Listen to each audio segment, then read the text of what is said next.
and hit him in his face one more good time.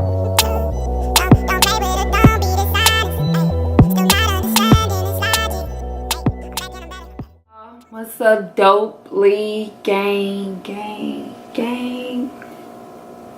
So I'm back with another video, and this time I will be telling y'all a story, and as you can tell by the description below, my ex stole my car. First of all, before I get into the story time, I want to tell y'all what I'm drinking, because I'm drinking some wine. I'm buzzing a little bit, just a tiny bit. And I am drinking the Cayman Jack Margaritas.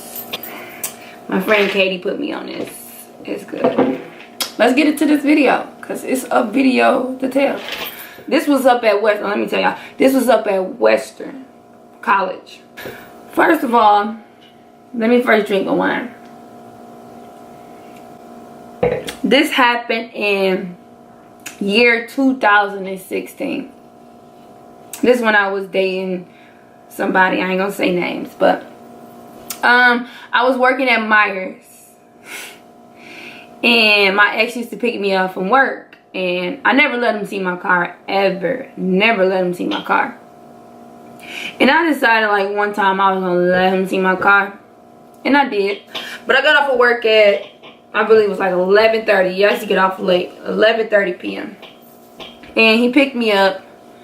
But the crazy thing is, like, he's supposed to bring me lunch to work, but he never did. He was making excuses.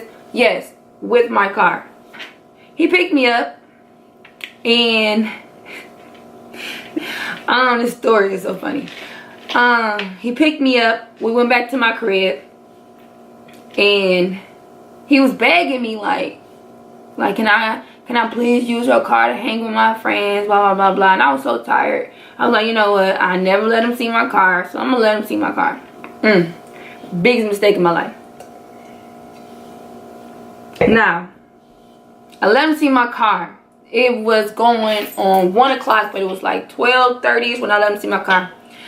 Before I let him see my car, he was all dressed up, cologne on, and I'm thinking, I wasn't thinking, but I was like, go ahead, I'm gonna let you go ahead. So I took a nap. He said he was going to the center, which was like literally 5 minutes away from me. So I let him see my car. I woke up, I say 2 o'clock. Yeah, 2 o'clock a.m. and his fool wasn't there. He wasn't at the house. I called him. He didn't answer. And then it was going straight to voicemail, I believe. Yeah, it was going straight to voicemail. And I was getting frustrated. So 2 o'clock ended up being 3 o'clock. Next thing you know, I decided, take my ass up there. Without a car, I know, without a car. So it's 3 o'clock in the morning, going on 4 o'clock, literally. I go out my apartment, because we had a complex. I go out to my apartment, and I literally hitched a ride from this random man, this African man. He was more scared of me than I was scared of him. Because when I came up to the car, I was like, I'm stuck. Can you please take me up the street? He looked at me and was like, I don't know. Because he had like an accent. He was like, I don't know. And I was like, please, please, please, I'm lost. I don't know where I'm going. I just know my friends up at the center. He could have killed me. He could have kidnapped me. But I was damn for sure was going to get my damn car back. So he was like, what's your name? What's your address? So I gave him all my information. I guess he was more scared of me, let's say that. He took me up to the center. I literally looked for him for like 15 minutes. But I didn't pay it. I was really like knocking on people's doors. Nobody wasn't answering. The person's house that he's supposed to been at, I knocked on the door. Nobody answered. So I was, it was like a park. It was a court. And I was just, roaming around looking. Literally, it took me 15 minutes to see my car. My car was right here, and there was a bush right here. So I walked up to my car. I'm looking. There's nobody in the car. I looked behind the bush, because there was a bush next to it. I looked behind, on the side of the bush. It was a red Jeep next to it. And I seen him and another girl. They was in the car chilling. They noticed me walking up. He noticed me walking up, and he got out the car but didn't come towards me. He was like, what's going on? I'm like, why you not answering my phone? So I walked up to the car, not on his side, but on the side with the girl. And I ain't gonna lie, I knocked on that door. I knocked on the window and said, open this door. She wouldn't open the door. She rolled the window down. And I was like, no, open this door. She was like, I'm sorry, I don't know what's going on. I had to think about it. I had to put myself in the woman's perspective. I'm like, why am I on her side? Why am I on his side? She was really scared. I was going to beat her ass. But I didn't. Because I had to think about, like, this nigga about to catch the heat. So she was still talking, and I went around the car. When I went to the side of the car, I told him, like, oh, so you really gonna do this? I'm like, I'm your whole girlfriend. This nigga really said, you ain't my girl. And I socked him. Twice. Not once. Twice. Told him, give me my mother effing keys. And then I told him, don't bring your ass back.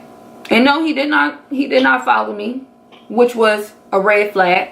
And I grabbed my keys, I pulled up, I got in my car, I pulled to the side, got out the car. And hit him in his face one more good time. So 3 good times. And I got in my car, drove the fuck off.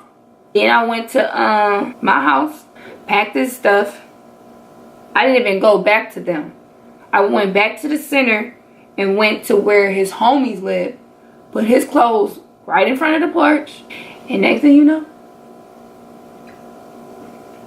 this fool, like, okay, it takes 5 minutes to drive to the center and to drive to my house. But walking distance, it was like at least 30 minutes, a 30-minute walk.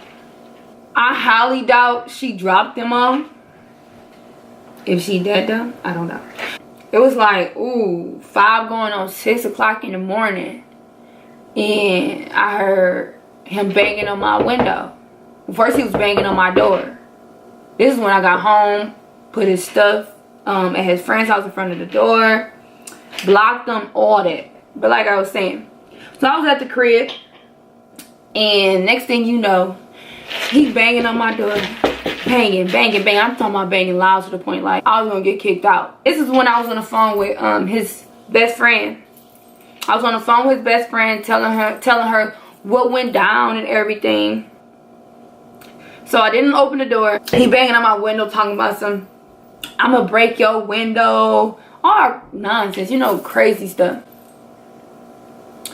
Next thing you know, I open the door, because he like, I just want to talk to you.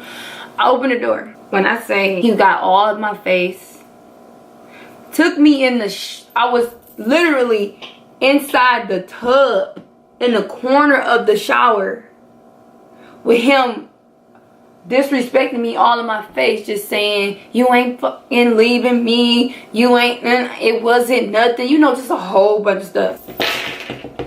Because we was moving back to Detroit, so he needed a ride. But all I know is I was done with him. It was the next day, and he still needed a ride to go to Detroit. And my friend Kim, you know, she brought her truck up here to move my furniture and stuff so we can go back to Detroit from Western. She even was asking, like, why are you taking him back? Because I'm a nice person. I feel bad for people sometimes, but at that moment, I should not feel bad. We ended up moving my stuff. And I literally, like, almost drove off without him. But my friend Kim was like, no, go ahead, bring him back home, but don't mess with him, you know, don't mess with him. We get back to Detroit, and this fool talking about going back to Kalamazoo because he want to hang with friends. So that was my cue, like, oh, really? That's what it is? Cool. Never in my life I would ever do that shit again. I learned my lesson. But you know, I should have knew better, because in the process of all this, before I let him see my car, I found a condom in his pocket. But he ended up making her his girlfriend. So I already knew that was gonna happen, but he ended up making his girlfriend, but still was messing with, you know, coming around to me. I was dumb. I was real stupid. After I dropped him, it was nothing but blessings coming my way. You know what make it so bad? This nigga didn't even have a license and I still let him see the car. So all those times I told him no about seeing the car. I should have kept saying that. But you know, that's God though. That was God. He was telling me like, let him see your car, so this can happen, so you can see who the hell he is, you know? As I looked back at it and I was like, nigga, you was like ham ball. But yeah, y'all, I hope y'all enjoyed my story time. There's more to come. So make sure y'all like this video and subscribe. And let me know what you think. Peace. And then I think about it, like, she had what she was young. But she